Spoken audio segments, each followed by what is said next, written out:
이제 이 얘기를 또 꺼낼 수밖에 없는데 이상민 의원 네. 특강이요? 네, 특강 국힘에 가서 국민의힘 혁신인가요? 거기서 하는 네. 행사에 가서 특강을 한다면서요? 우선은 이상민 의원이 예. 제3당이냐 아니면은 뭐 국민의힘 당이냐 이게 예. 막 언론에서는 얼마 전만 해도 계속 나왔잖아요. 예. 근데 제가 지역에서 파악한 바로는 제3당으로 가면은 유성을 지역입니다. 대전 유성을. 예. 여기에서는 당선 가능성이 거의 제로에 가깝다. 그러면은 민주당 아니면 국민의힘 쪽입니다. 예. 국민의힘 쪽. 그래서 예. 이상민 의원은 아이고 얼굴 크게 나오시네요. 그러네. 이상민 의원께서는 국민의힘 쪽으로 가고자 하는 마음이 좀 큰 것은 아닌가라는 생각이 듭니다. 예. 왜 그러냐면 예. 그전에는 그래도 본인이 내리 20년을 했기 때문에 또 조직이 탄탄하다. 그래서 좀 경선만 붙으면 괜찮겠다라는 생각은 하셨던 걸로 저는 그렇게 분위기를 파악을 했어요.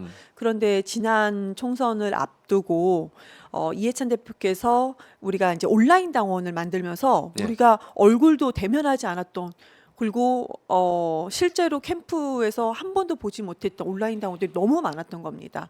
그러면 민주당에서는 어렵겠구나라는 생각을 하셨을 것 같고 한다 하더라도 경선까지는 무조건 해달라. 예. 두 가지예요. 예. 경선까지는 무조건 해달라면 한 번 해보겠다라는 마음이 있는 것 같고요. 두 번째는 민주당에서 경선 안 시켜 그럼 날 내쫓아. 그리고 나는 국민의힘에서 하겠다. 왜냐? 유성을 대전에는 7개 그 구는 5개고요. 예, 예. 지역구는 7개인데 예. 여기에서 유성을은 국민의힘에서 후보가 거의 있기는 있습니다. 네. 그런데 후보가 당선 확률이 저조합니다. 심각하게 저조합니다. 그 지역구에서는. 그러니까 가능성이 있다는 거죠. 국민의힘으로 본인이 나가는 네, 것에 본인은 대해서. 그러고 싶어 한다. 예, 근데 국민의힘은 그것을 본인의 후보와 이상민 의원을 돌려보겠죠. 여론조사를. 네, 그러겠죠. 좀 더 나으면은 예. 아마 가능성이 있다. 그럼 여기가 사고 지역구가 민주당 입장에서는 네. 사고 지역구가 됩니다. 네, 그런 상황입니다. 근데 이상민 의원은 그 판을 보면서 계속 이준석도 먼저 녹화하면서 만나고 결국 국민의힘도 이렇게 만나고 하는 건데요. 근데 문제는 그냥 이상민 의원이 그쪽으로 한다 해서 될까? 왜냐하면은 지난 지선과 대선 민주당의 대전에 7개 지역구가 전부 다 패배했습니다.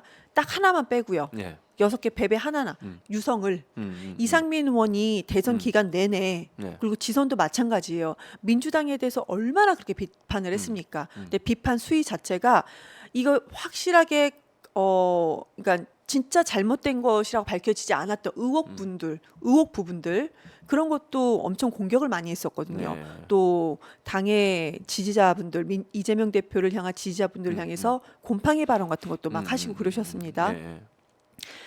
거기는 그럼에도 불구하고 이상민 의원이 선거운동 하지 않았음에도 불구하고 유성을은 민주당이 지난 지선과 대선은 승리한 지역입니다. 그럼 거기에는 시의원이 유성을 예. 시원이 예. 2명이 있고 구의원이 예. 4명이 있습니다. 예. 이분들은 민주당에 있기 때문에 거기서 활동을 그렇게 하셨던 거예요. 예. 네. 그렇죠. 그럼 이상민 의원이 국민의힘으로 간다. 못 특히 따라가죠. 지역판이 유성을인데 예. 갈 수가 못 있겠습니까? 가죠. 못 갑니다. 이상민 의원은 본인이 민주당에서 경선 안 하면 그러니까 제일 끝선은 경선까지는 한번 해봐라. 그럼 해달라. 본인은 그럼 경선을 하게 해주면 남아 있겠다는 겁니까? 지금 분위기는 예. 경선 해보면은 본인이 그래도 경선은 예. 경선 기간이 우리가 전화를 와서 받는 건 하루입니다. 예. 하루 당원도 하루 그리고 5대5라고 하면 당원이 권리당원이 하루 그리고 지금 일반 유권자도 예. 하루예요. 예. 그러니까 전화 와서 받는 것만 예. 하면 예. 그럼 조직이 대기하고 있어야 됩니다.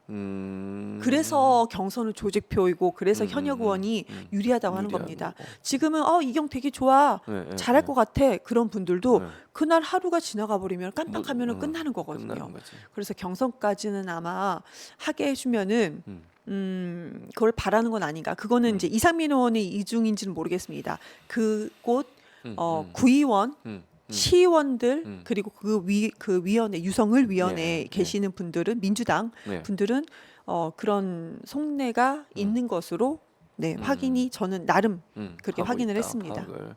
근데 그러면 왜 국민의힘 혁신위원회에 가서 특강을 한다는 본인이 거죠? 녹화하는 거죠. 본인이? 나 이상민 여기 있어.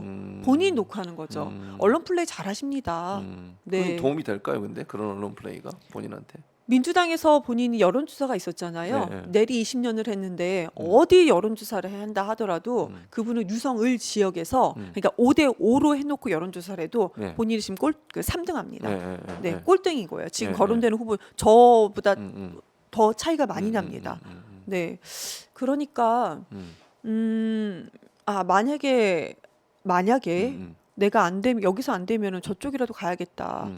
그런 욕심이 양다리를 있죠. 걸치고 있다. 근데 중요한 게 있어요. 네. 이상민 의원이 지역에서 지금 5선이잖아요. 네, 그렇죠. 지역에서 하는 소리가 나 6선까지만 하게 해달라, 나 의장하겠다라고 국회의장 했습니다. 하겠다. 네, 국회의장 맞아요. 하겠다. 근데 제가 지난 방송에서 말씀드렸어요. 그분은 지난 그 국회의장 출마했을 때 2표를 받았다 말씀드렸습니다. 네. 물론 하나는 본인 표겠죠. 네. 네, 하나는 누가 한지 저는 압니다. 네. 음. 그런데 본인이 의장을 하겠다고 했는데 의장은 여냐 야냐가 아니고요. 거기에 의석수가 많은 당이 그렇죠. 의장을 가져가는 거예요. 네, 그렇죠. 근데 국민의힘이 지금 그 의석수가 많을 판은 아닙니다. 그러니까 한마디로 나 육선하고 싶어. 나 그냥 국회의원 더 하고 싶어. 일을 잘했는지 국민 나를 원하는지 내가 무엇을 할 건지 비전도 없이 나 그냥 국회의원 육선 한번 하고 싶어. 그런 욕심만 오히려 더 보여준 거가 아닌가 생각합니다. 결국 본인이 그럼 국민의힘에 노크를 하고 있다 이렇게 분석을 하시는군요. 지금 거의 특강을 하는 거는. 이주석도 본인이 만났습니다. 아 그래요? 네. 윤석 전 대표가 만나자고 한 게 아니고 본인이. 그럼요. 이주석도 그렇게 얘기했고 이상민 의원도 내가 먼저 만나자고 연락했다라고 이미 보도가 다 나왔습니다. 약간 급하신가 보네요. 12월 12일이 예비 후보 예비 후보 등록인데요. 등록일이죠. 여론조사는 점점 떨어지니까 근데 이제 5선까지 했으면 그만하셔도 되지 않을까 생각합니다. 저는 동일 지역구 3선까지만 하겠습니다. 네. 그렇게 되시길 바라겠습니다. 우리가 기초 단체장, 광역 단체장 3선으로 딱 끝나자 이렇게 지금 맞아요. 이렇게 세번 제한을 이상 못하죠. 네, 제한을 연이어서 해놨잖아요. 세 번. 네. 그러면은 12년입니다. 그렇죠. 그러면서 국회의원들은 왜 그렇게 합니까? 죄송하죠. 네, 왜 그렇게 합니까? 그러니까.